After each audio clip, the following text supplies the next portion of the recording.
Hello everyone, welcome to session 3 of module 6, introducing a tool into an organization. In this session we will learn about different factors that you need to consider before introducing a tool into an organization. So we'll learn about main principles of introducing the tool. Then we'll see what are the goals of pilot project or proof of concept for tool evaluations. And then we'll see various success factors when you introduce a tool into an organization. So let's get started. Main principles of introducing the tool. So tool will provide benefit to organization when it meets the organization's needs. So that's the very first principle that you need to consider before going ahead with the evaluation and introducing any tool into the organization. So what that means is, suppose you require the requirement of your organization, the test management or the automation requirement of your organization are ABC, and the tool doesn't provide those, the tool doesn't meet those requirement ABC, then it's of no use unless and until the requirements that your organization has for any tool, and the tool is not the tool is not providing that feature, or it's not meeting the requirement, it's of no use for the organization. So tool is of benefit only if it meets the organization's need. Then tool should help to build strengths and address the organization's weakness. So the other main principle is that tool should help to build strength. Whatever weaknesses are there, our existing weaknesses are there in the organization, tools should be able to overcome those weaknesses and provide strengths accordingly. So suppose right now there is no automation done for regression testing in the organization, and it's a product based organization. The product that an organization developed is a web based application which can be easily automated using any web based automation tool like Selenium or QDB. So if an organization wants to have a tool which can automate that task which takes quite a long time to perform regression testing manually, because it's a product based organization, so they are delivering release every 3 to 6 months, and in every 3 to 6 months they need to run the whole regression suite, which takes months to execute. So in that case, it's a good idea to introduce a tool, automation tool, to automate the web-based application that they have.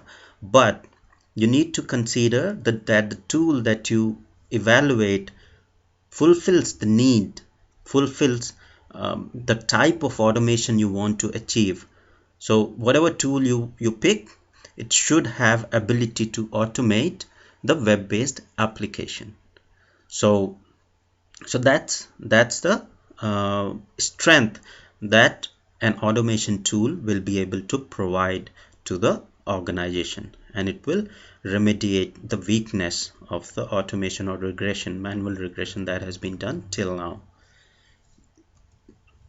Then if the organization's testing practices are not mature, you should first work on improving testing practices rather than introducing new tool. So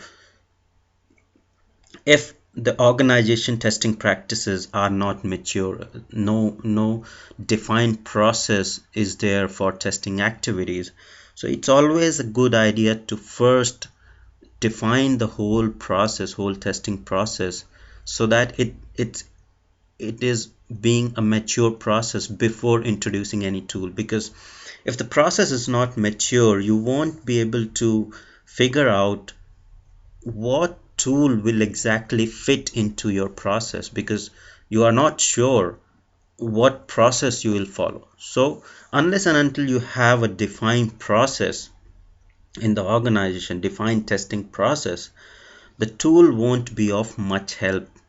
So it's always a best practice to first define, improve the testing process, and then introduce a tool which will add value to that process, which will enhance, which will build strength to the existing process and address any weaknesses in the process.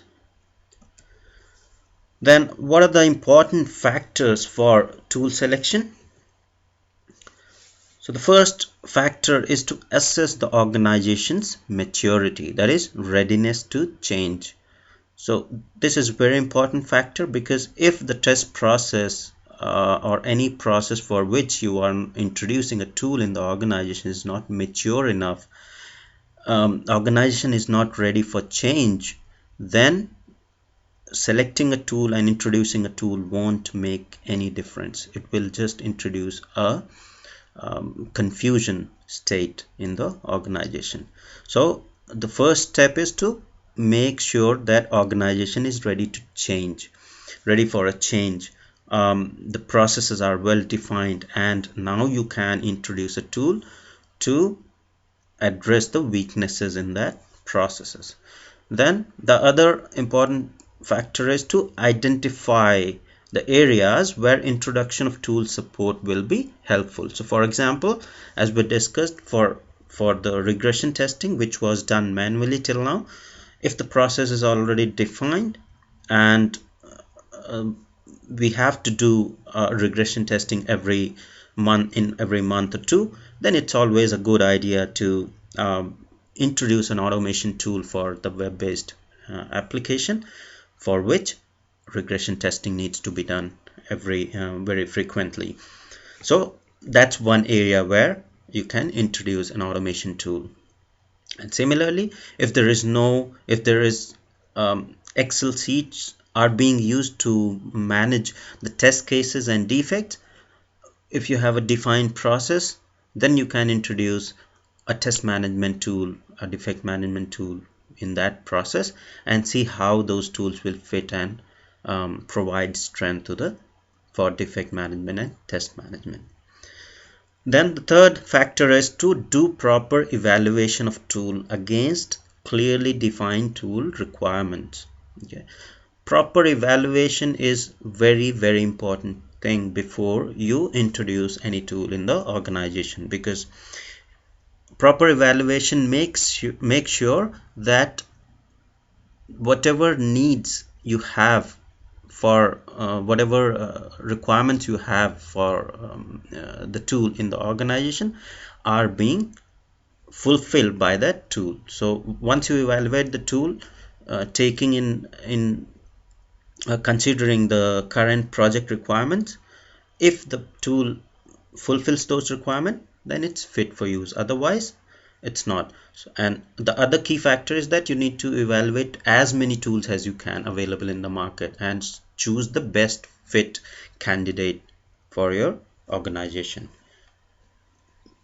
Then the fourth factor is to do a proof of concept for some existing project to see if the tool works as desired and meets the defined objectives. So doing a proof of concept is also a very important thing. So how you can do a proof of concept is, suppose you have a small project, an existing project, you can introduce the evaluation tool into that project and see for some phases of that project, you can see how that tool fulfills the needs of the project. Okay, so if that tool fulfills the needs of that existing project and you are happy with it, you can then roll it out for larger audience of your organization. Then you need to also evaluate how the training, support and reputation of organization is which is providing the tool.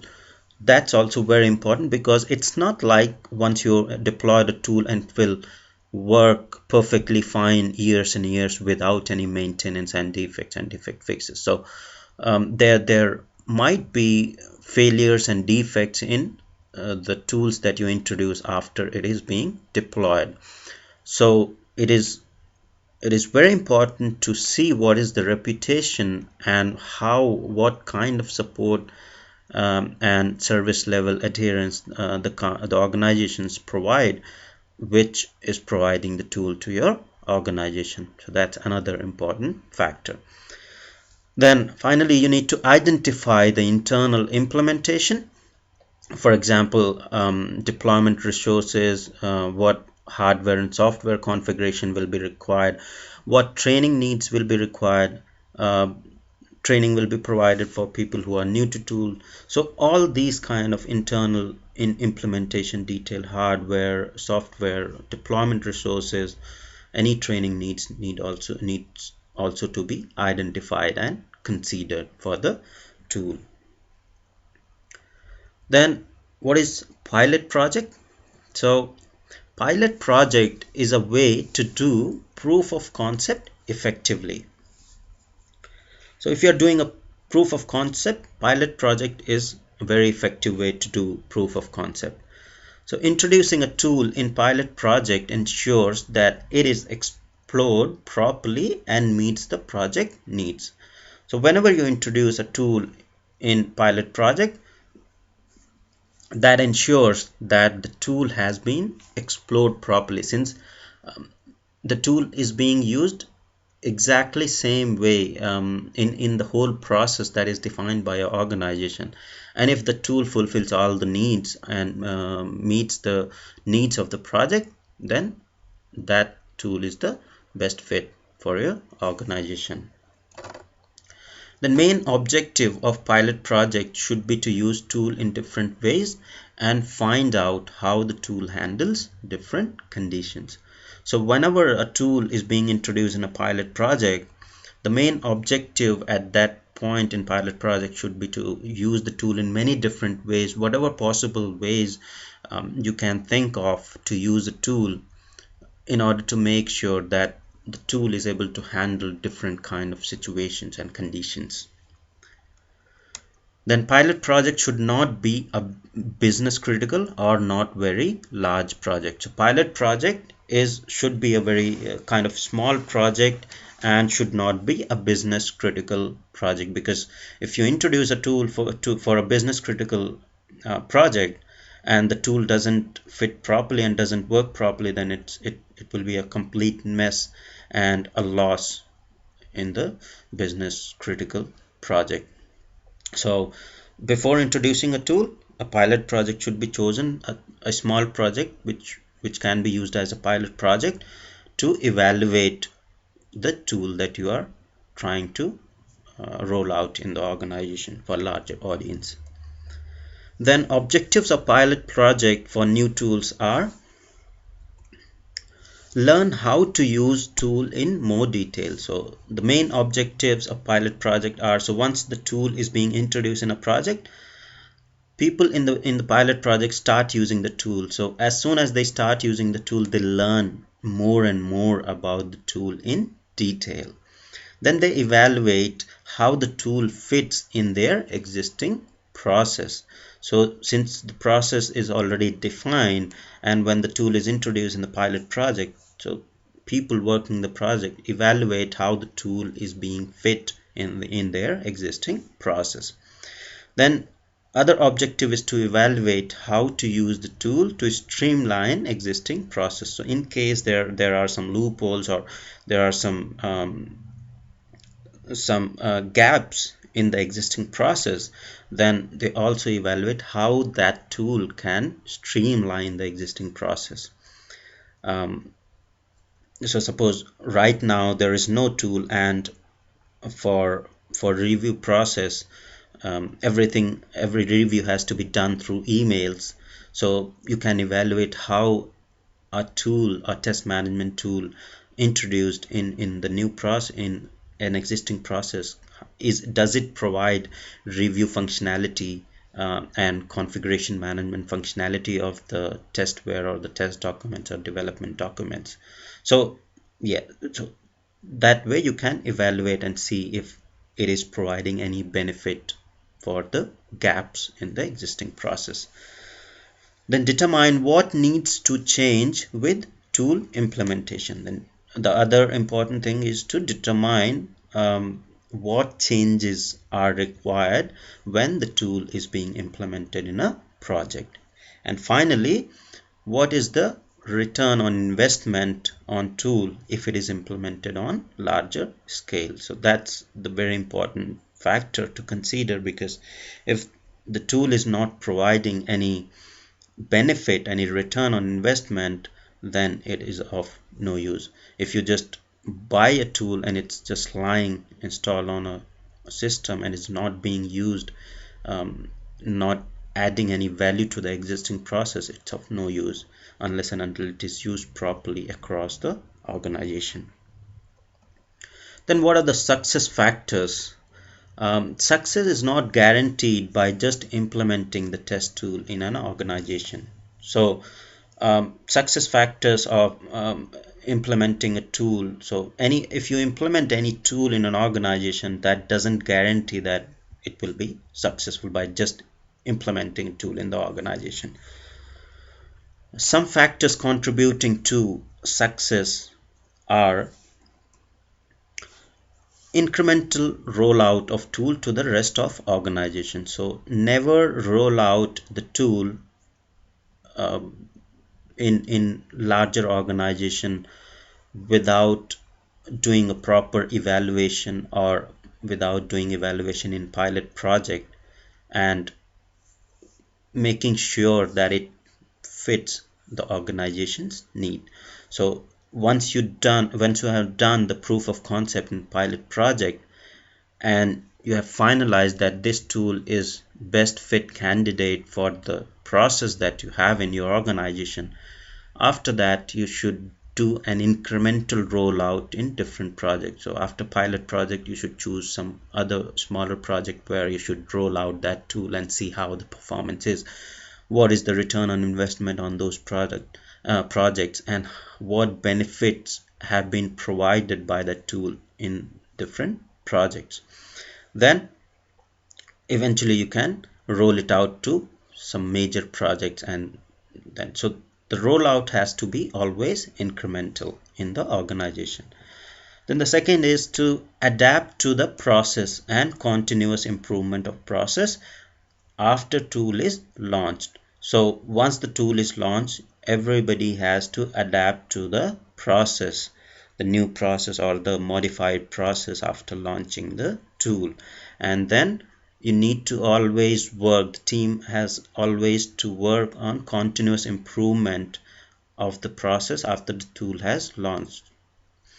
Then providing adequate training to new users. So in case a tool has been launched and it's an automation tool and the team doesn't know how to do scripting, how to write automation scripts, or how to understand the automation framework, so that tool would be of no use. So team has to be adequately trained on that automation tool before they can actually start using it and automating the regression test suites to make benefit of automating regression testing. Then defining and communicating usage guidelines based on learning from pilot projects. So once the pilot project is launched, the objective of pilot project is also to prepare the guidelines and how to use guides for that tool, and these guides have to be circulated and communicated to different projects, and people in other project need to be provide training and given information on usage guides of the tool. Then finally, the monitor the use of tool and benefits achieved by tool usage. So that's also a very important factor to consider, because unless until you monitor what benefit the tool has provided and how it is being used in the organization. You need to keep track if whether it is used in the different projects and it's actually providing the benefits, where the tool is lacking, so that you can overcome those issues in future. So to conclude, in this session we learn about main principles of introducing the tool. Then we learn about goals of pilot project or proof of concept for tool evaluations. So importance of pilot project and what are the main things to consider when you are doing proof of concept in the pilot project. And then finally, what are the success factors for testing tool. Thank you.